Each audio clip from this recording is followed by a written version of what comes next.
region. Oshawa named street after World War II vet. And Williams Chocolate and Whitby prepared for this weekend.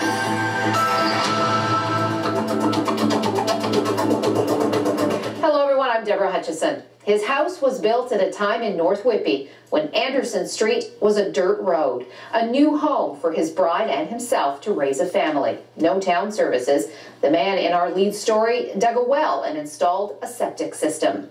Free water, and that is at the center of our story. Neil McCartney has the details. And that's the first time in my life, yesterday and today, the first 2 days that I've ever had to pay for water for a shower. Mike Gray has lived in Durham region all his life, here on Anderson Street in Whitby for the last 49 years, using water from a well on his property for the first 22 years. Through the construction of the subdivision behind me, the excavation work that they did, the water table was damaged, and this well here behind me went dry. That was 27 years ago when Whitby Mayor Bob Addersley and the developer agreed that excavation work done for the new neighborhood was the cause of Gray's well going dry. And the mayor said that they took the blame, the municipality and the developer, and that they would look after me and give me free water. I was getting water free from my well, they'd give me free water. So the pipe comes across here and along by that fence and then straight into the house. Water supplied by the region, fed off lines to the subdivision behind his house. A water meter was never installed.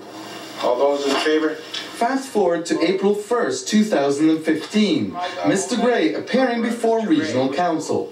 I had no problem till the summer of 2014 when the water was cut off for a couple of days. Then I received a letter and an invoice for $831.47 re-water and sanitary sewer account. For almost a year, Gray says he's been fighting his issue with a municipal staffer who wouldn't agree to honor the verbal agreement made decades ago. And in a vote of 20-7 in a closed meeting, Regional Council has now ordered Gray to pay $37 a month for water. The point of Mike's argument isn't with the town of Whitby and the $37 he'll be now paying for water a month. It's about a gentleman's agreement he made 27 years ago with the politicians of the day with a handshake. For some reason they don't believe that this happened. Well, it happened. The evidence is the water for 27 years. I mean, it's there, it's done. This document is fully consistent with what happened here, which is what Mr. Gray describes. Both the current mayor of Whitby, Don Mitchell, and the mayor of Ajax, Steve Parrish, argued in Mr. Gray's favor. If there's a verbal contract and it's supported by what the law calls 25 years of partial performance, it's a pretty compelling case. There was no homes here. This was complete farmland down to Roslyn Road. Roslyn Road at that time in 1966 was just a dirt road. For now, Mr. Gray says he will pay his new monthly water bill and will now consider what he will do next. In Whitby, Neil McCartney, Durham Now. A 30